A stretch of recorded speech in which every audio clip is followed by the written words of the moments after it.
Tudo de bom para você, querido aluno, meu querido aprendente. Sejam todos bem-vindos a mais uma aula de língua inglesa, língua estrangeira, começando agora através da plataforma do CPC.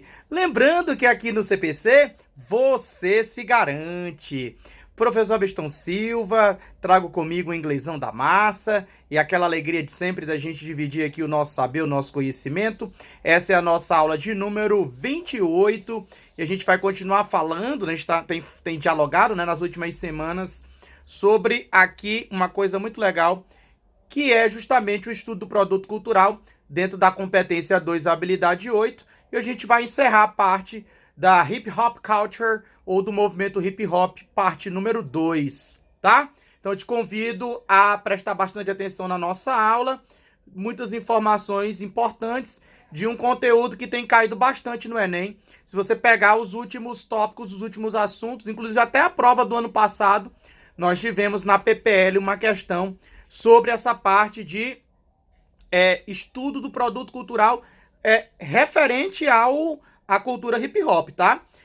O produto cultural tem sido bastante cobrado em quase todas as provas, na maioria dos certames do Enem, sempre caindo alguma coisa sobre essa parte de produto cultural.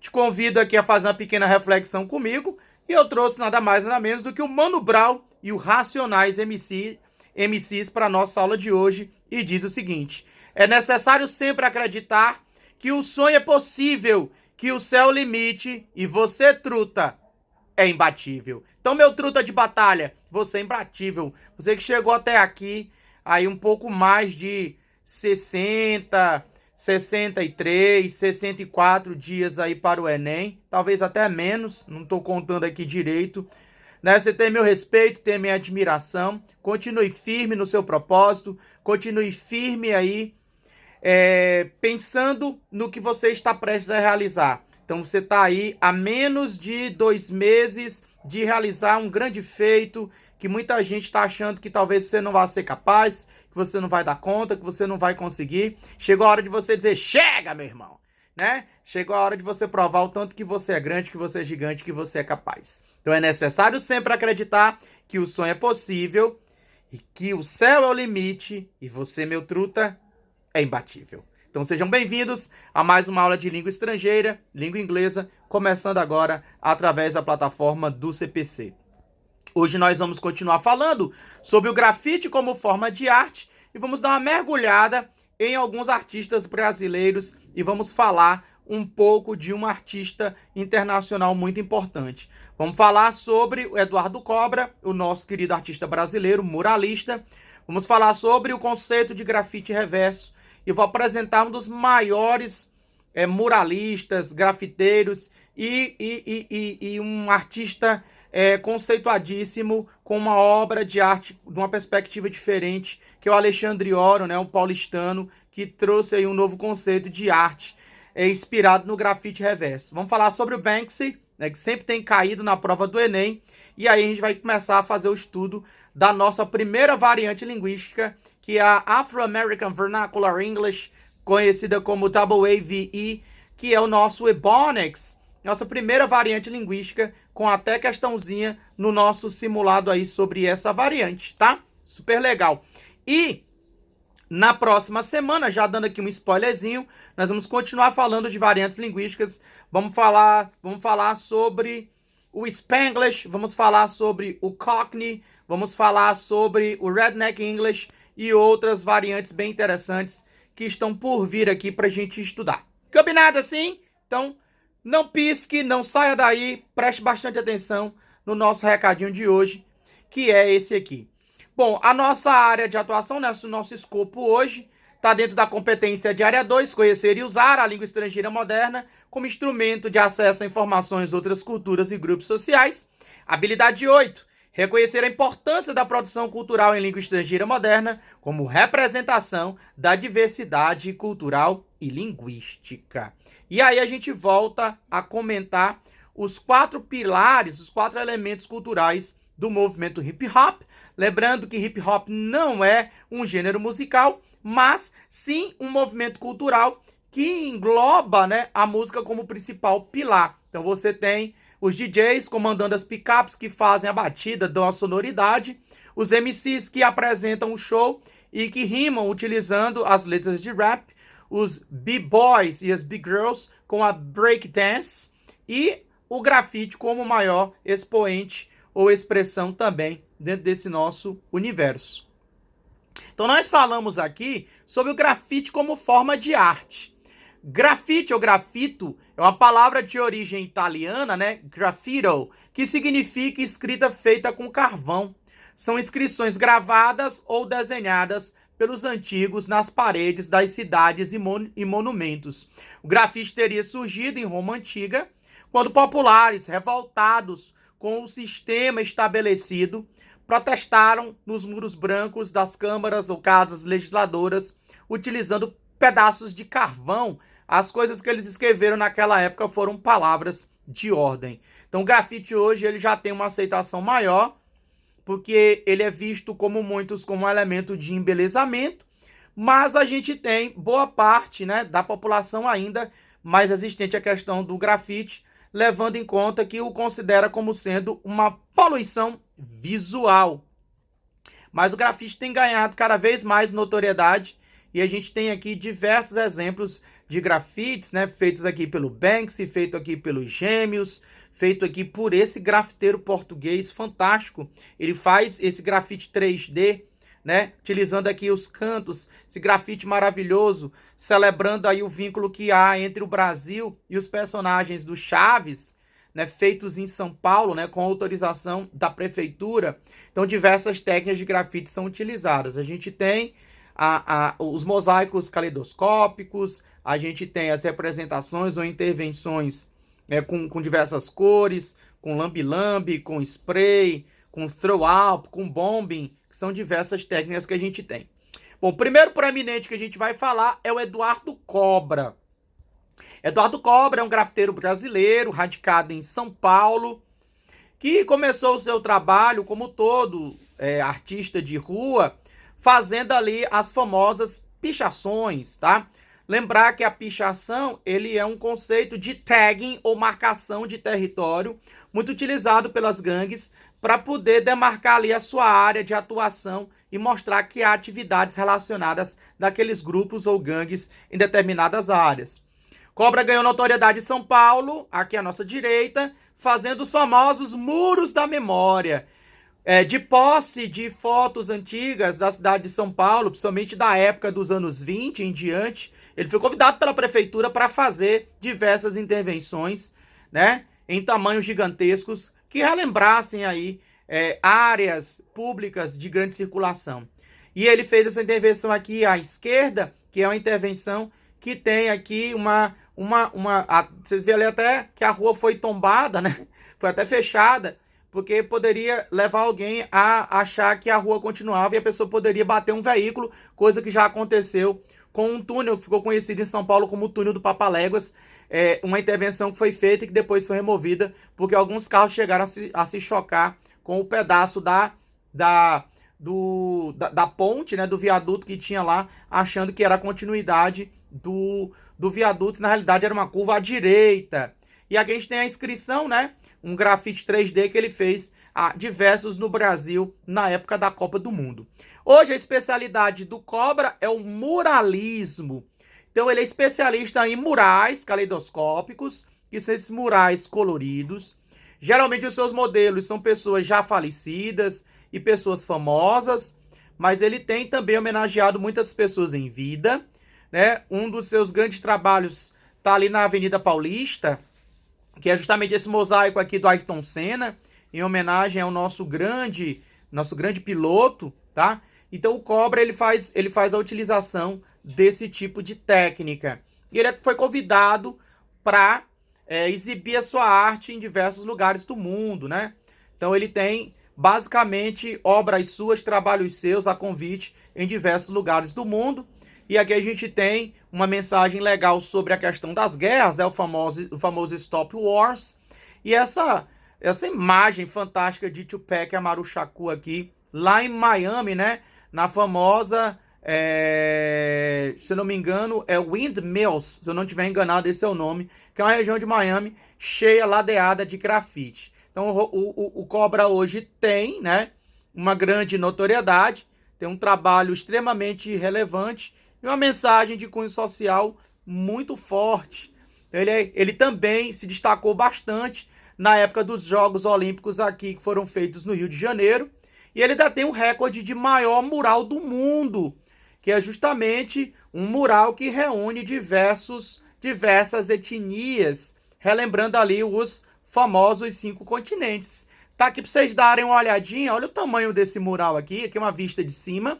Esse aqui é o maior mural do mundo, feito por Eduardo Cobra e a sua equipe, né? Que representam aí as 5 nações, as 5 etnias dos 5 continentes, para celebrar aí a união dos povos em torno dos Jogos Olímpicos. Então, Eduardo Cobra é um personagem de carteirinha que pode ser cobrado, que pode cair aí na prova do Enem em relação à sua arte, ao seu trabalho. Vou falar agora de um conceito moderno de grafite, porque muito se torceu o nariz para o grafite, porque se viu o grafite como um ato de vandalismo, né, de profanação do espaço público. Então imaginava-se que o ato de jogar, de arremessar a tinta sobre os anteparos, sobre as paredes, ele produzia ali, de certa forma, um ato de poluição. E aí um cidadão chamado de Paul Curris, conhecido como Moose, desenvolveu uma técnica chamada de reverse graffiti, ou grafite reverso. E que consiste exatamente esse tal desse grafite reverso? O grafite reverso, também conhecido como marcação limpa, marcação de poeira, de sujeira ou grafite limpo, grafite verde ou de publicidade limpa, é um método de criação de imagens temporárias ou semipermanentes em paredes ou outras superfícies, removendo a sujeira de uma superfície ou criando através de tintas biodegradáveis que são removíveis. Então aqui se usa um jato de água e estêncios feitos de metal para se produzir as imagens, e é feito basicamente com canetas à prova d'água para poder fazer a remoção da sujeira. Então eu pego uma superfície que está suja e vou remover dela a sujeira. Então basicamente ele surgiu em carros, então aqui está um exemplo de diversos carros, com esse conceito do grafite reverso, em que as pessoas escreviam, né, o famoso "me lave, estou sujo, não resisto", coisa mais ou menos do gênero. Só que os caras pegaram e criaram verdadeiras obras de arte utilizando esse mesmo conceito. Esse conceito passou então a ser utilizado como grafite limpo, como tagging e como anúncios de uma determinada duração em várias ruas do mundo, principalmente no Reino Unido, que passou a chamar a atenção do que a gente chama de guerrilha de anúncios. Eles achavam que os anúncios espalhados eles geravam também uma poluição visual, muito embora sejam de duração, digamos assim, pequena, né? E poderiam causar aí um impacto muito grande também de poluição visual. Aqui a chamada para o filme do It, não é isso? Muito legal, os caras amarraram aí num bueiro um balão e colocaram ali a tagzinha "It's closer than you think", né? "It's moving in cinemas September 7". Está mais perto do que você imagina, né? O filme It nos cinemas em 7 de setembro. E ali a aplicação da técnica, que é a técnica do stencil, é feita uma moldura numa chapa de metal, que é colocada em cima da superfície que vai servir de anteparo. E aí o jato de água vai remover a área que está suja, né? E ficando limpa, e o contraste então desse cenário é que gera o grafite reverso.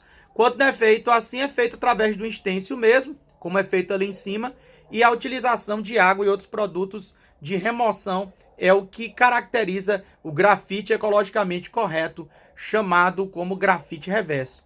Então, uma técnica que permite, né, anúncios temporários, como esse aqui feito em um metrô do Reino Unido, do produto de limpeza chamado de Ajax, que a gente chama aqui no Brasil de Ajax, que fala sobre a remoção da limpeza. Dizem que esse anúncio teria sido feito com o próprio produto, mostrando a eficiência do produto, uma maneira de associar as marcas com produtos biodegradáveis e ecologicamente corretos. Então, quando ouvirem falar sobre grafite reverso, já sabem que é uma tecnologia que visa produzir grafites que são limpos e que não agridam o meio ambiente. Esse aqui em Amsterdã é fantástico. O cara pegou um cesto e fez ali um garrafão de basquete. A gente costuma, né, brincar de arremessar uma bolinha lá no cesto. E aqui já tem um garrafãozinho no ponto para ajudar. O que eu chamo a atenção são os 3 X's, como dizia o cidadão, 3 X's, né? Ali que representa o símbolo de Amsterdã, na Holanda, muito típico do Ajax, né? Que é o time de futebol em Amsterdã, da Holanda, que tem aqueles 3 X lá na utilização do seu uniforme. Então, o famoso Mus, ele criou essa técnica. Aqui no Brasil, quem criou algo semelhante e que conseguiu documentar tudo isso foi o artista paulistano Alexandre Ório. Ele pegou túneis recém-inaugurados, né, em São Paulo, que eram túneis amarelos, e sistematicamente ele passava por dentro desses túneis. Os túneis eram amarelos e de repente começaram a ficar pretos, escuros. Belo dia, Ório parou seu carro dentro de um desses túneis e resolveu passar a mão nessas superfícies para saber o que tinha acontecido. Meu amigo, quando ele passou a mão e saiu uma tonelada de fuligem, que é aquela fumaça preta que é oriunda do escapamento automotor. Então ele resolveu fazer uma intervenção gigantesca nos túneis inteiros, chamada de ossário, que representava aí a arcada dentária não, né? Os crânios de pessoas mortas devido à poluição, que é um dos índices muito altos no estado de São Paulo. Ele fez um mini documentário, né? Ele documentou isso aqui através de fotos e vídeo. E ele dizia que todo santo dia a polícia ia lá ver o que ele estava fazendo. Ele dizia, rapaz, eu não estou poluindo não, eu estou limpando. Olha aqui, ó, eu estou limpando.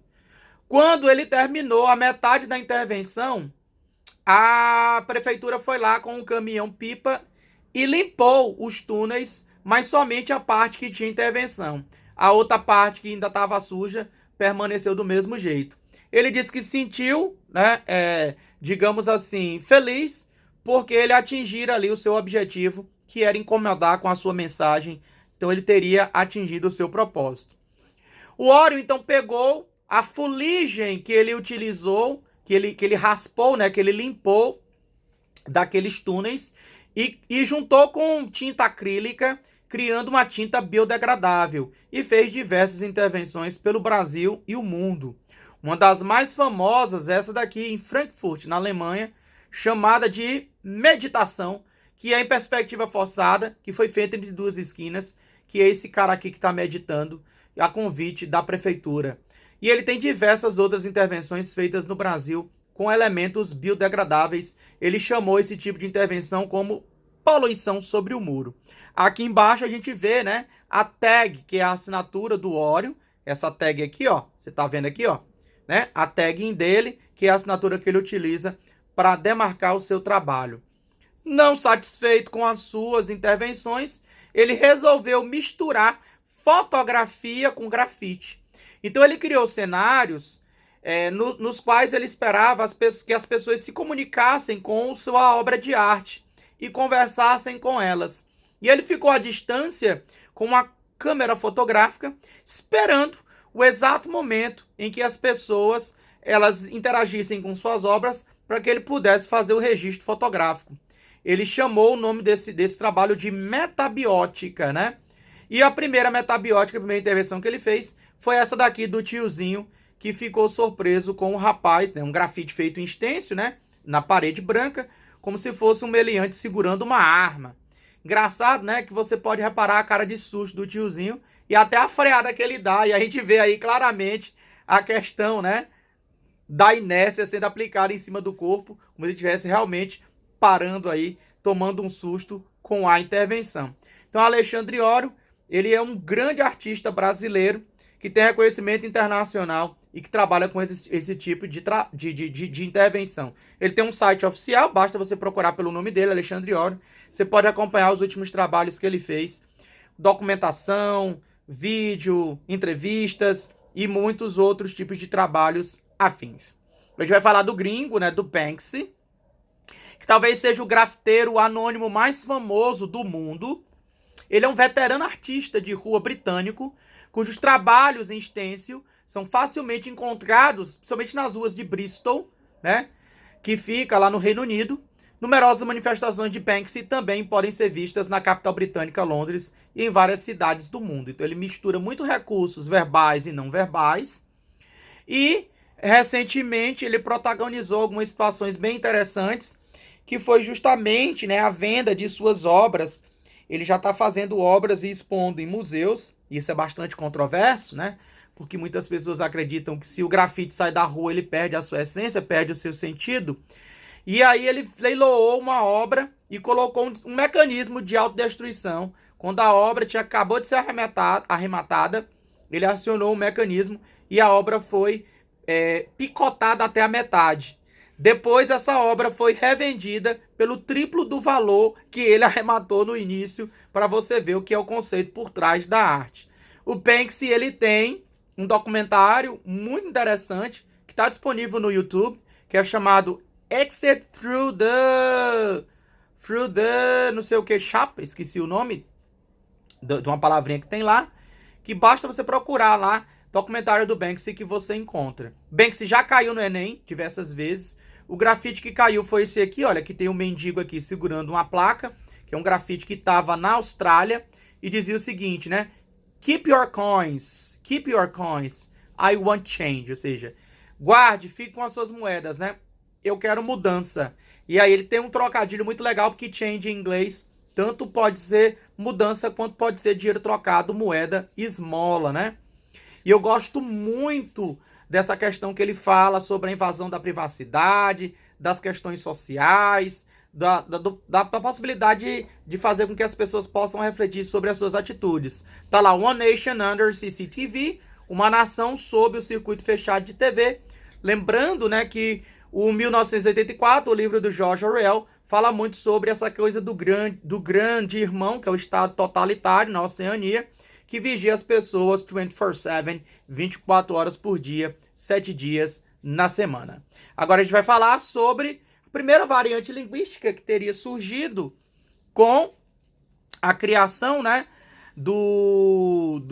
como criação, né, como legado, aliás, do processo de escravidão no sul dos Estados Unidos, que é chamado de Afro-American Vernacular English, AAVE.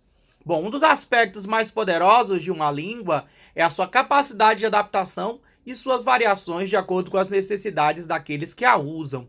Quando não temos um nome para algo, ou quando o nome que não existe não corresponde com o que queremos dizer, acabamos criando uma nova palavra, uma variação ou gíria que pode entrar para o dicionário e passar a ser considerada como uma palavra comum. O African American Vernacular English, também conhecido como Black English, é uma união de diversas línguas de origem africana com a língua inglesa. Quando os africanos foram trazidos para a América do Norte, encontraram o inglês uma língua nova para eles, já que eles eram obrigados, né, pelos seus senhores, seus colonizadores, a herdarem o seu sobrenome e também o seu idioma, além dos seus costumes. Há muitos poemas, letras de música e muitas gírias em relação a isso aí. O que foi que aconteceu? Foi necessário encontrar um meio termo entre a língua deles e a falada na América. Foi assim que surgiu a variante africana do inglês, assim como foram com outras línguas, que acabaram surgindo, inclusive o próprio português brasileiro, influenciado por línguas indígenas, espanholas, germânicas, entre outras. O importante notar é que o Black English, Ebonics, ou Afro-American Vernacular English, também está presente em outros lugares, e não apenas na América. Na Inglaterra temos o Black British, que é a união do inglês britânico com línguas africanas. Inclusive a gente pode até destacar o patuá jamaicano, que acabou surgindo na Jamaica e que soa muito parecido com o inglês mainstream, né, o inglês formal, só que não é por conta dessas variantes que acabam surgindo. Bom, algumas características desse tal Afro-American Vernacular English, AAVE, ou Black English, ou Ebonics. Primeiro, vocabulário distinto, ou seja, significados novos para palavras tradicionais do inglês, que é uma característica bem peculiar dessa variante linguística. O uso da double negative, que é considerado um erro na gramática formal mainstream, do tipo I don't know nothing. Ou você usa o don't, ou você usa o nothing, jamais os dois. Então, uma double negative. Uso do ain't como indicador negativo. I ain't saying nothing about you. Né? Já falar sobre o ain't. Omissão do verbo to be em alguns casos. She macista, né? Ao invés de she is my sister. Omissão de certas consoantes finais na pronúncia. Ao invés do cara dizer bath, ele diz bat. Ou então, uso do don't para todas as pessoas. He don't look well, que mostra claramente, né, a falta de domínio gramatical, como uma variante que foi basicamente foi forçada, né, a aquisição. Então, ela vai apresentar bastante situações divergentes. Alguns exemplos de frases do inglês africano. He be working Tuesdays, que é do inglês Black English, que equivale ao inglês tradicional, mainstream, como he works on Tuesdays, ele trabalha às terças. She stay working, ao invés de she is always working, ela está sempre trabalhando.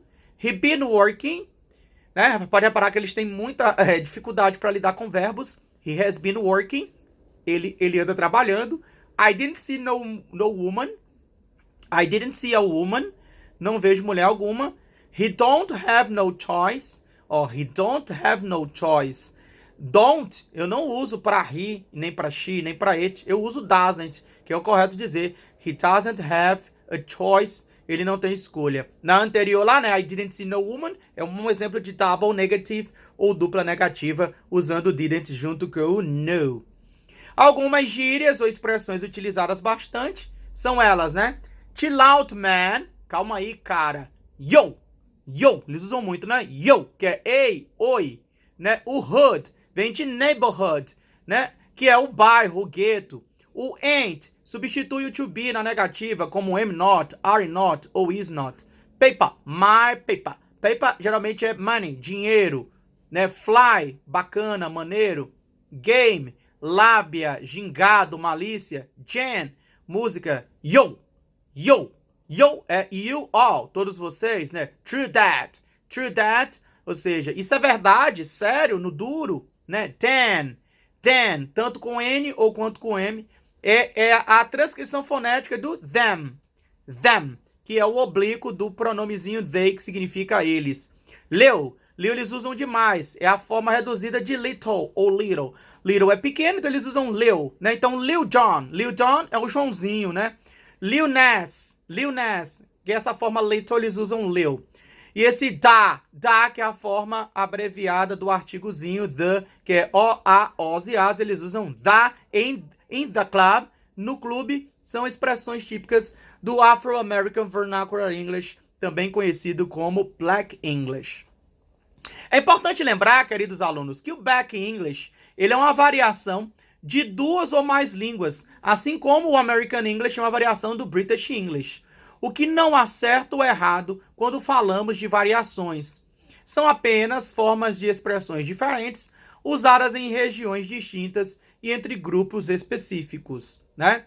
Então, Ebonics, or Black English, as I prefer to call it, is one of the great many dialects of English. And so English comes in a great many varieties, and Black English is one of them. Olha esse pensamento desse linguista. O Ebonics, ou o Black English, né, que é o inglês dos negros, inglês africano, como eu prefiro chamá-lo, é uma das dos muitos dialetos do inglês. E, portanto, o inglês surge e aparece com muitas variedades. E o Black English, ou inglês negro, é um deles que eu gosto de chamar, que eu gosto de me reportar. O Afro-American Vernacular English usa bastante uma variante que é o ain't. O ain't é uma gíria muito famosa no inglês, utilizada para representar estruturas negativas nas frases, como is not, como does not ou have not. Ela não é exatamente uma contração porque não reduz nenhuma palavra. A expressão funciona por si só e representa o uso da negação em muitos casos. É importante que você saiba que ain't não deve ser utilizado só em contextos informais, né?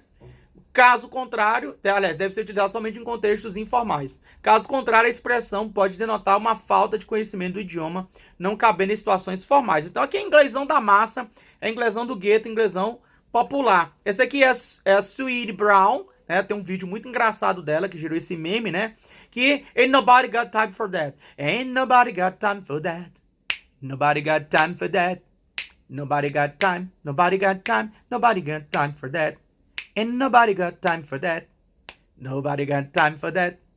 Nobody got time. Nobody got time. Nobody got time for that. Basta procurar o vídeo, né? And nobody got time for that. É o famoso sem tempo, irmão, né? Que dá pra ver. Ela é do Alabama, se eu não me engano. O Black English dela é muito engraçado. E aí ela fala justamente isso aí. And nobody got time for that. Ou seja, ninguém... Sem tempo, irmão. Ninguém teve tempo pra isso. E aí mimificou-se, né? Bem interessante para você observar lá esse cenário. Em relação ao Back English, nós temos algumas variações interessantes. Ele pode ser am not, is not ou are not. Ou seja, você pode utilizar o ain't para substituir os elementos negativos em frases com o uso do verbo to be para todas as pessoas como am not, are not ou então o is not. Por que isso é feito? Porque o cara não domina o idioma direito, então ele apela para esse recurso. Esse é o uso mais conhecido da expressão no inglês. They aren't like us, they ain't like us, não são como nós. You are not a bad musician, you ain't a bad musician, você não é um mau músico. Ruby's not cool, I don't like her. Ruby ain't cool, I don't like her. Ruby não é legal, eu não curto muito ela, não gosto dela. Também pode ser o famoso there is not, o there are not, there were not, ou there were not. Ou seja, né, tem aquela música lá, ain't no anything higher, ain't no anything higher, né? Tem uma música muito famosa, né? Que é esse verbo there to be. There is no place like home, ain't no place like home. Yo! Não existe nenhum lugar como casa. There is no song better than Bohemian Rhapsody, and no song better than Bohemian Rhapsody. Viu, cara? Né? Ou seja, não há música melhor que Bohemian Rhapsody. Mamma mia, mamma mia.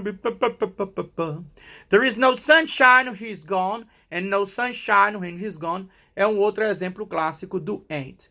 O ain't também pode ser o do not ou does not. E aí ele não segue claramente as regras gramaticais.